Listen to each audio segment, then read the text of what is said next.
On the eve of the first of two college football playoff semifinals, it's second helping right here on Reier on YouTube. Travis Reier back with you alongside my great friend and co-host, Mr. Brent Beaird. Brent, of course, longtime college football analyst, most recently for First Coast News down in Jacksonville, Florida, and also a voter for the Heisman Trophy. So we certainly take that into account as well with Brent. Brent, plenty to get into since we last spoke. That was before the Yes, holidays. Hope you and yours had a safe, joyous, and merry holiday season.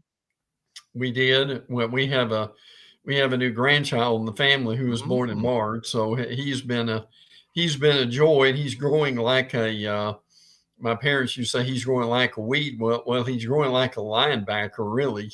Nice. Is what's going on. But yes, we did, but we had a good Christmas and good New Year's and it's hard to believe that well, we're actually here with the semifinals, and then got a break for the before the national championship game. We'll talk about some of the timing, but I'm still curious, Trav, if they're going to simplify the month of January anytime soon. Crazy, isn't it? I mean, we've It got is. college football playoffs January Mm-hmm. 1st, New Year's Day and New Year's Eve.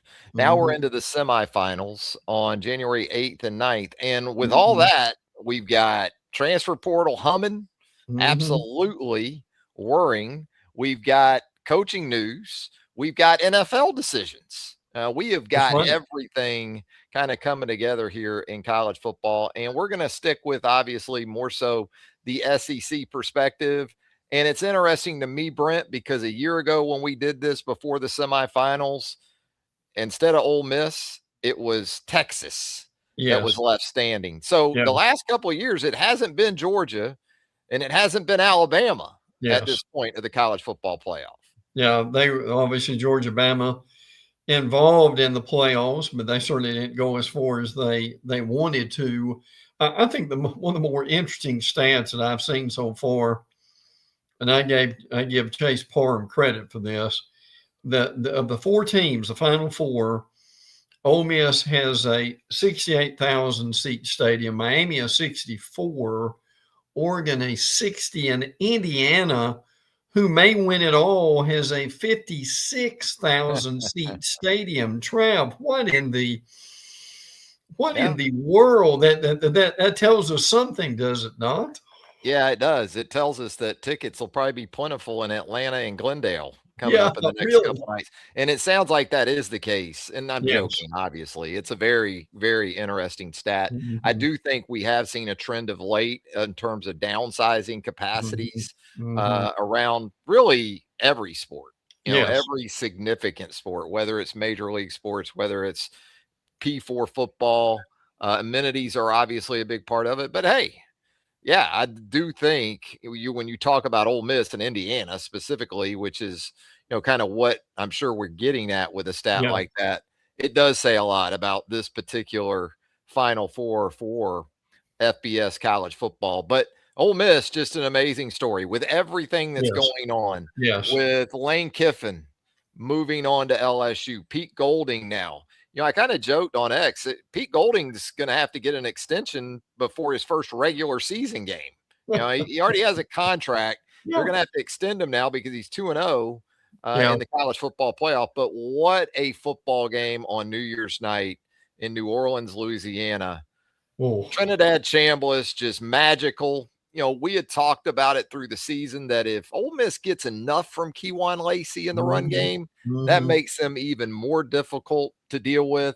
Ole Miss possession efficiency in that game against a defense like that everyone would attest had stepped up throughout the Yeah. course of the season Yeah. with that Georgia D made it look easier than it was at times. Chambliss obviously had a lot to do with that. But when you've got a kicker in college football that can make kicks from 55 plus Yeah. Yeah. multiples and then Yeah. hit a game winner for you too, Mhm. you're Mhm. working at a real advantage. That was the case for Ole Miss, but also 4 trips inside the Georgia 20, 4 touchdowns. Keywan Lacey was a part of that. But again, Chambliss and his ability has a lot to do with that as well.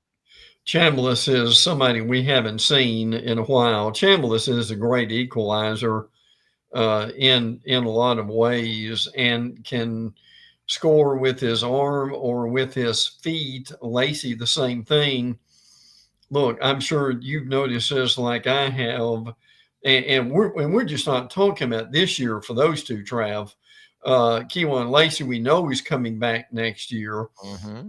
and Chambliss basically just needs permission from the NCAA in order to come back, is what it amounts to. But Trev, I mean, during that Georgia game, Trinidad had plays that that what half the quarterbacks in the NFL didn't make last weekend. So just an incredible performance as far as for Ole Miss, and they've certainly got their hands full coming up this week, don't they? They do. Miami, kind of like Ole Miss, playing exactly the way you want to be playing at the Yeah. right time of year.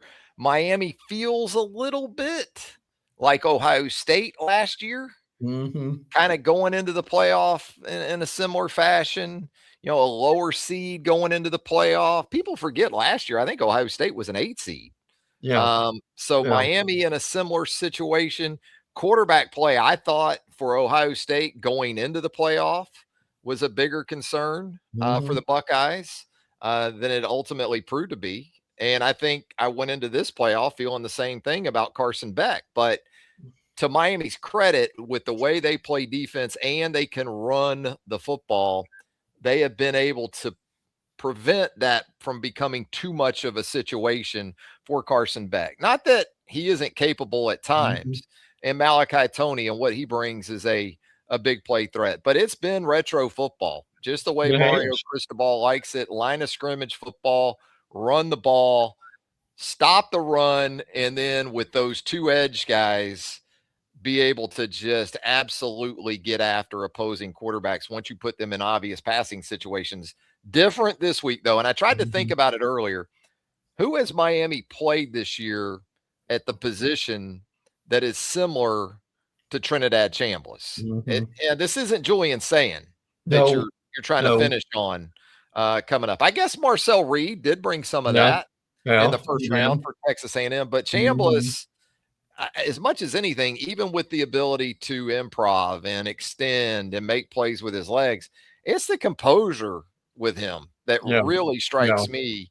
And if you put him in a fourth down like Georgia did late in that game in New Orleans, he'll still take a shot down the field Yeah. too. Sure I mean, will. just as well rounded a quarterback right now as we're seeing down the stretch in college football. So we need to talk about Georgia too, Brent. I think Yeah. Georgia has reached that point as a program where anything short of at least Yeah. playing in the Yeah. national championship game is viewed as a disappointment in that Mm-hmm. fan base. Mm-hmm. And I get that, but it's also a shame when sort of Southeastern Conference championships aren't celebrated. But Yeah. it feels like the Really. last couple of years, that's been the situation for Kirby Smart, similar to what it was for Nick Saban at Alabama and what it had sort of returned to under Nick. Where would you kind of place this Georgia season in terms of success? Well, look, Trev, I still say anytime you can win your conference, and you can make some hay in the playoffs, that that it's successful. I think they will look at that as being more successful as the year goes along during the off season. But you and I both know the mentality now for Georgia is we need to be able to win it, and if not, it's a failure. I'm not going to say that, but that there's some things I really do wonder about. The 26-day layoff that Georgia had. Trav, I'm just wondering how much that really did affect them, Georgia's defense. And look, you remember when Georgia got the turnover and they scored and they went ahead double digits, a lot of people thought the game was over at that point. It was not by any stretch of the imagination. Now, Georgia returns a lot of guys next year, and we'll have plenty of time to talk about that. But at the same time, what does it say about the conference that both Georgia and Alabama, the bell cows of the conference, or short, and you get other teams that have risen to the ranks. And look, and with the drama going on at Ole Miss too, that and Lane deserves some credit for what he did for this team. Pete has really come through for them. So a lot of fascinating things have happened since we were last on the air. And it sounds like a couple of those assistants are going to have moved on Yes, now to LSU. I think Joe right. Cox, one of those on the offensive side of the ball, but Charlie Weiss Jr. going to be around to call Yes. plays for another game in this college football playoff for Ole Miss, and that's really what you sort of lean on at this point. I thought he was Mhm. masterful in a lot of ways. Really helped his personal brand because Mhm. let's face it, a lot of the perception out there is that, well, it's still Lane. It's Lane's Yeah. offense. It's Yeah. Lane that's, interjecting and, maybe overruling on some things. But I think Charlie Weiss Jr. has shown that he is more than capable of handling his own shop, so to Yes. speak, when and if it comes down to it. So, yeah, I think for Georgia, it's an interesting offseason. Yes. And It is. the sort of the questions moving Mhm. forward, we know Zacharias Branch is going to move on to the National Football Mhm. League. I thought he was Mhm. a super addition via the He portal was. for the one season that he was with the Dogs. I thought he was great again against Ole Miss. Um, and then Gunnar Stockton, back for another year. Yeah. Yeah.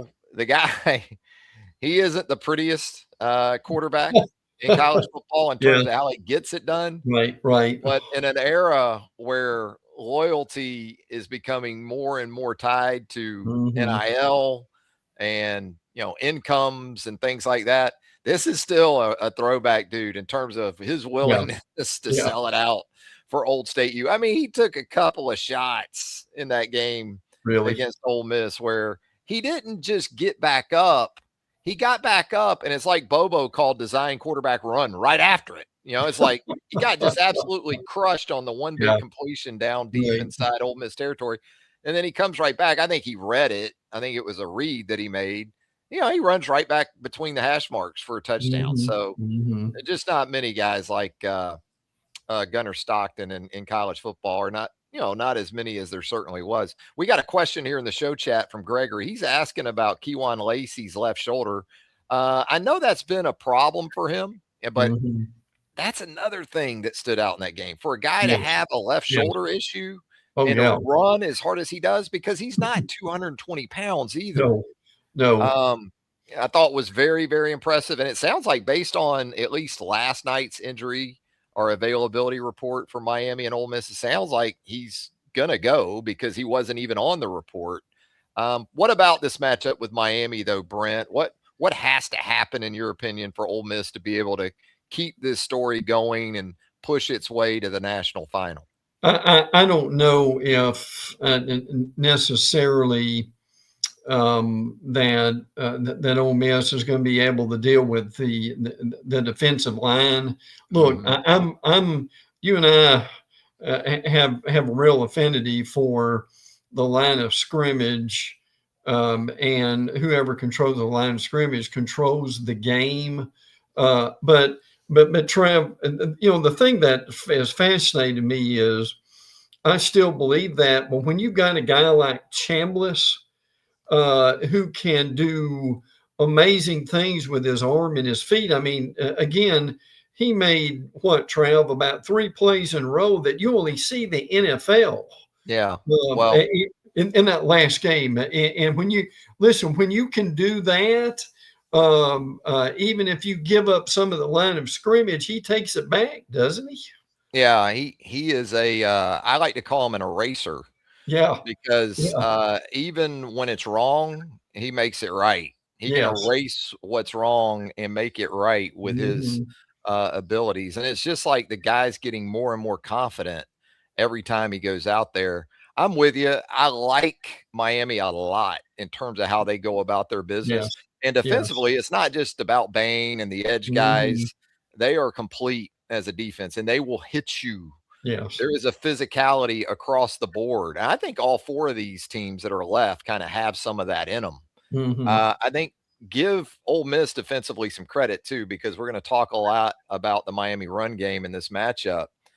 But I, when I saw Georgia kind of pushing Ole Miss 6, 7 yards on runs early in that Yeah. game in the Sugar Bowl, Yeah. my thought was, boy, by the late third, and kind of the way it was in Athens in the first Hmm. matchup, late third into the fourth, this thing's going to really get downhill on Yeah. Ole Miss. But it didn't really happen. Um, I know some Georgia fans point to Mike Bobo maybe for Hmm. more of that in terms of why it didn't happen. But I tend to give Ole Miss more credit and Pete Golding and that defensive staff because they were able to stem it Hmm. enough there in the second half and still put themselves in a position to get stops and win. Listen, I'm curious what you think about Carson Beck at this point. He didn't have big numbers. I mean, he only threw for 138, but I mean, Trav, he's still at his best. He is I mean, he's more than a game manager. I know we like to use that from time to time as far as people in the media, but Beck, he didn't make a lot of mistakes. He had a couple of third downs that he made it in the first downs. I mean, he's kind of. I mean, Beck's not going to be what his counterpart is going to be at Ole Miss, but do you think is Beck at a good place right now in his career and his decision making in games? He ought to be. I mean, he's been around. I think Yeah, this will be the third time he's seen Ole Miss too yeah, as a that's a starting good point. quarterback. People Yes. forget about that during his previous stint at Georgia. I think he was 1-1 with the Dogs, lost that Mhm. game in Oxford last year. But yeah, I mean, the recipe is what it is for Miami, Yeah, and it yeah. showed up. It was shock and awe Hmm. with that defensive front, Hmm. especially in dealing with Julian Sayin. I mean, you look at Sayin's numbers from that game, they were able to turn him over ultimately, Yeah, but 22 of 35 for 287. right. But they sacked him 5 times, picked him off Yes. twice. Oh, yeah. So if they're able to play that sort of takeaway game and make this more about Trinidad Chambliss having to do everything, Hmm. Chambliss is capable, far more capable of doing that. Yeah. But Mark Fletcher and the run game, it's kind of like Kewan Lacey against Georgia Hmm. because Ohio State's legit on defense and Yeah. legit against the run. So when you look at Fletcher with 90 rushing yards in that game, you go, well, they did a pretty good job. That was enough with the way Yeah. that game Yeah. unfolded. That type of production, and it makes you think. I'm sure Miami's going into this game tomorrow night thinking, okay, we knew it would be tougher against Texas A&M, but Miami lit the Aggies up on the ground. Yeah. You Yeah. knew it would be tough against Ohio State on the ground. Fletcher still went for 90 yards. They still had 153 rushing yards in the game. Meanwhile, Ohio State with just 45. Um, I still think if you're Miami, even with Chambliss on the other side and how much he can, again, make wrongs right, Hmm. if you can get a similar type of ratio there in the Yeah. run game, you're going to feel pretty good about your ability to control this game because that's where it's got to start for Miami on Yeah. offense. Yeah. They Yeah. have to get the kind of game they want because we know the kind of game Ole Miss wants, and that's Oh, yeah. somewhere north of 75, 80 plays on Yeah, offense. yeah, and Trev, how about guys like James Bronkemeyer Yeah. on that Miami O line who has kind of found himself and really done a tremendous job along that way. And again, I mean, what they I'm not saying what they did to Ohio State that they'll do in this game. But the reality of it is, I mean, Ohio State had one first down in the first quarter, Hmm. and they outrushed Ohio State 153-45. Now that doesn't sound like much, but Trav, that's three times the rushing Yeah. yardage They that tripled them. that Ohio State has.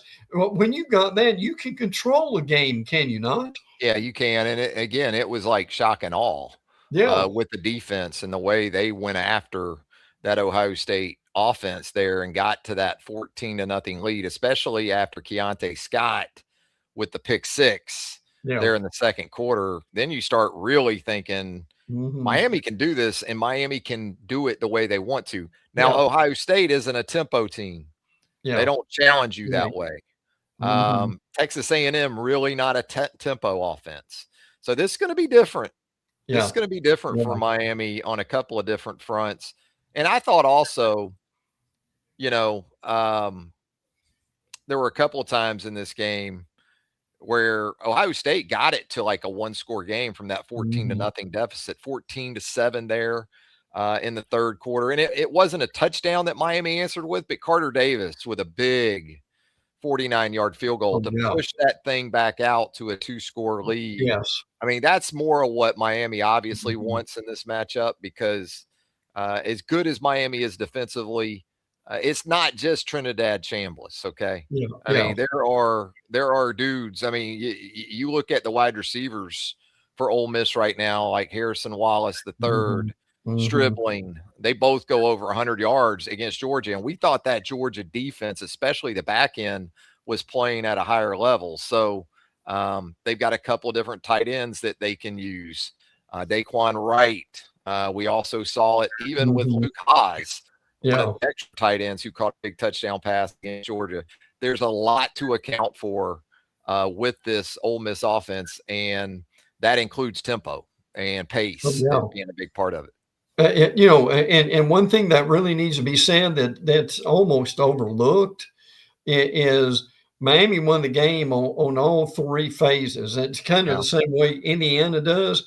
And Dylan Joyce, their punter, he pinned Ohio State inside the 5-yard line on more than one occasion. I mean, Trev, aren't those the things that they do that people overlook that make a huge – listen, if you've got to drive 95 yards to score, and I don't care how good you are offensively, that's an issue. It is, and it's a real advantage if you have the edge and specialists in college football. And I'll say it again, with what Ole Miss got from the kicking game, with 2 field goals of 55 plus, and then a game winner from distance too. You think about how tight you anticipate. I think Miami is actually 3.5 point favorite out in Vegas right now. You think about the kind of game you're anticipating tomorrow night out in Glendale. Could be big, certainly big. Once again, not a hot ticket, by the way, out in Glendale, apparently, which comes to the surprise of no one, Brent, because I've been out there for national title games. When the two teams are from the East, especially like Clemson and Alabama were in January of 2016. Game day prices were about what you would expect for almost a spring game. And this is the national championship. So if you're a Miami fan, I don't know, an Ole Miss fan, you still got time maybe to get out there and make it happen. Hey, let's talk about Alabama, because the Crimson Tide was one of those teams in one of those quarterfinals. That seems like 100 years ago now. Given the manner in which the Tide was dispatched by those Indiana Hoosiers. First and foremost, all the credit in the world goes to Indiana. Kurt Signetti and the job that he's done there. Alabama came out with some aggressiveness on defense, got after Fernando Mendoza early, but again, just an illustration of how comfortable Indiana is with who Indiana is. Didn't flinch, didn't change course, no signs of panic, stuck to who they are. That means balance offensively, hanging in there with the run game until you get it going, and ultimately they did. And by the end of the game, you had that sort of balance that you come to expect from Indiana at this point under Kurt Signetti, and a defense that, down in and down out. And more than anything, something I really felt strongly about going into this game, this wasn't going to be Oklahoma all over again for Alabama. Just because Indiana doesn't beat itself. Indiana isn't just going to hand itself over like Oklahoma can from time to time. Well, and the amazing thing about them is they're so solid and offense, defense, and special teams, and then to not turn the ball over and give the opposition a real opportunity. Trav, how important early, and look, I know I get the score, but how important was it when Indiana was only had 3-0? Bama's got 4th and short, and they basically run a sweep instead of either throwing the ball or going straight up the Jet gut. sweep. Yeah. Yeah. Indiana holds them, scores after that. I thought that was a tremendously pivotal play early on. Yeah. And I think when you're 14, 15 games into a season, you are who you are. And I Yes. think more importantly, your opponent knows who you are. Yeah. Yeah. And so Really. even though you put a 240-pound back there in the Mhm. Wildcat, Yeah. there's not enough tape to totally support that even with that kind of guy in that Yeah. spot, that Yeah. they're going to mash you. And so Indiana Mhm. didn't really bite on that very much. No, it was pretty much complete. You know, Yeah. um, Yeah. I thought in the second quarter there, Alabama had a chance in a 10-0 game. Other side of the 50, Ty Simpson takes the wicked shot to the back, ends up cracking a rib. He would pretty much be out for the remainder of the game. Mhm. Tried to go Mhm. early in the third quarter. It Yeah. wasn't happening. But he fumbles again. The fumble issues reared their head Yes. for Ty Yes. Simpson. Indiana recovers, does what a number one team does, goes Yep. down and pretty much puts your lights out Yeah. before the half. Right. And that was essentially the game. And so, for Alabama, the bigger question is what happens moving forward. And what we've seen with Alabama is a pretty sizable exodus via the Mhm. transfer portal. And some guys expectedly taking the NFL route, like Jeremy Yeah. Bernard and Parker Brailsford. Mhm. But what did you make today of the news that Ty Simpson is going to make that jump to the National Football League?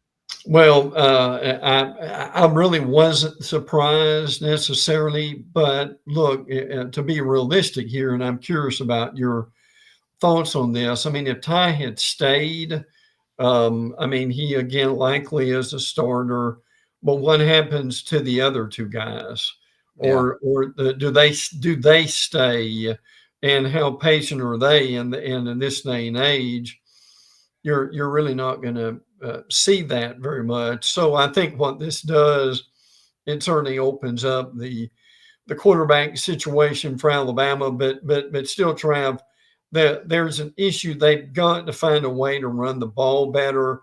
I Mhm. think we're seeing wholesale changes on the offensive line, which really need to happen. And I think there'll be some staff changes once the portal is closed. So, frankly, I think this is a very important next 10 days or so for the time. They brought some guys in, Hollywood Smothers, like for instance from NC State.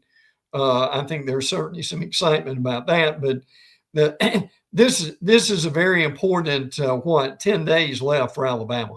Oh, it is. I said, in the immediate aftermath of that blowout loss to Indiana, physicality across the board, not Yeah. just in the lines of scrimmage, just their approach in general at pretty much Yes. every position on the field, needs to improve. And so, Hmm. and also another point was that, Alabama shouldn't be for everyone. I Yeah. know a year ago, a lot was made. Right. Boy, Alabama brought everybody back. No, Yeah. hardly anyone of Hmm. note hit the portal. Well, sometimes that can be a bad thing. Maybe Yeah. that's a sign Really that things can. are too good or Yeah. things are too easy Hmm. or, it's never been that way. Nick Saban before the transfer portal, even when it was hard to transfer and there was consequences for Yeah. transferring, would have some attrition from his roster and also Hmm. his coaching staff. So I'm not necessarily the belief that, oh wow, you get everybody back. Yeah. That's a great thing. Yeah. I don't believe that. I think what we've seen in the last couple of days is perhaps that belief now within the facility going into year 3 with Kalen DeBoer is that Hmm. we got to have those type of people in the program that it means everything to true Yeah. football guys. And that's the challenge, man, in this It is. still It fledgling is. era is because everybody's getting paid. So Yeah. now what you got to really find out is, okay, who are the real football people? Yeah. Who are the real Exactly. football guys? Hmm. Because there are guys that are jumping around to 3 or 4 schools in 4 years. How the heck are they getting ready for the NFL? Yeah. You know, Really. how the heck are they developing? And the Yeah. NFL, I think, is going to pay for this too, Yes. because they're going to Yes. be getting less and less, I think, Hmm. truly developed and ready players after 3 or 4 years. Um, but certainly for Alabama in the last couple of days, it's been very newsy. I don't think that's a bad thing. You know, they've Hmm. lost a couple of offensive linemen. I thought Wilkin Formby was a little bit of a surprise given Yeah. his family Right. there in Tuscaloosa and Hmm. the legacy sort of status there with the school and the program. Now we find out today he's going to be at Texas A&M next year. Guess who Yeah. Alabama plays in Tuscaloosa next year? Yeah. Yeah. Texas A&M. That's right. Olaus Alanen, one of the offensive linemen who transferred out Hmm. at Alabama. He's going to Kentucky. Alabama's SEC opener in 2026 in Lexington. So it's just college football 2026 or 2025, whatever. You're going to lose guys that you're going to see, and you're going to see them here pretty quickly. Yeah, well, and I think one thing that they have had to do is they've had to transform this offensive line.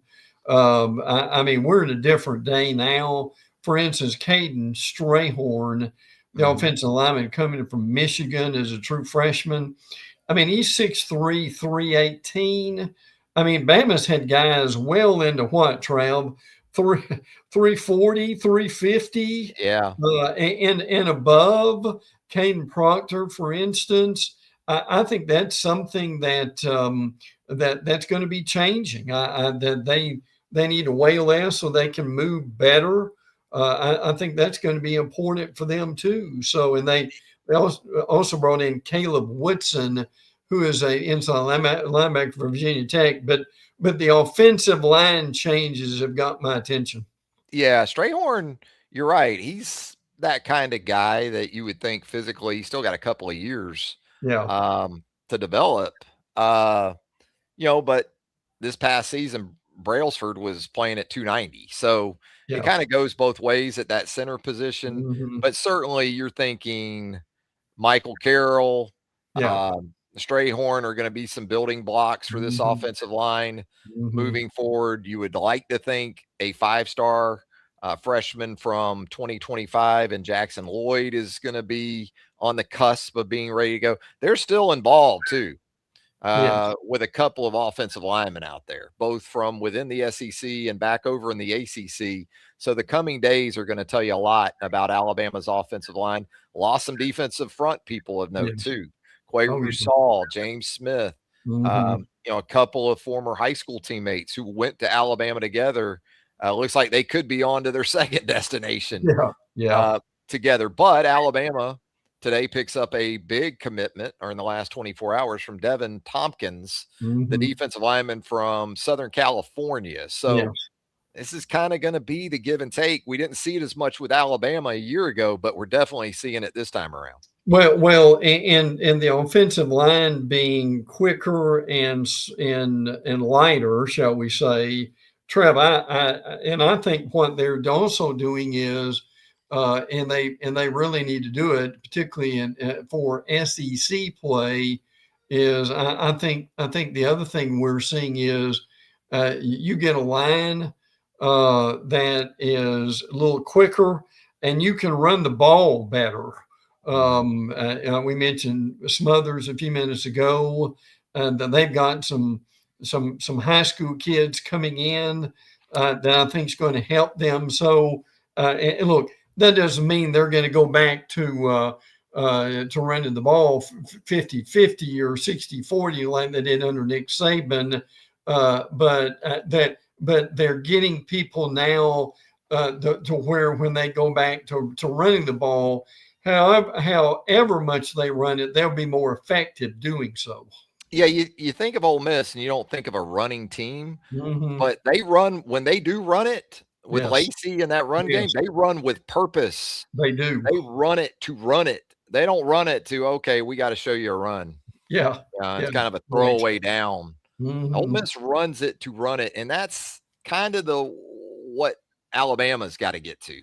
Yeah. when they do run the football. And to Absolutely. your point, it's going to be a quarterback centric offense, which makes it even more fascinating with Simpson moving on to the Mhm. NFL. Now with Austin Mack, who we did see in the Rose Bowl in the second half against Indiana, he's been with DeBoer and Grubb at Washington and now Mhm. Alabama. Mhm. But it just feels like Keelan Russell is the guy that a lot of people can't wait to Yeah. see in Oh, this yeah. offense, kind of for the same reasons, maybe not to the extent that Trinidad Chambliss does it Mhm. for Ole Mhm. Miss, Yes.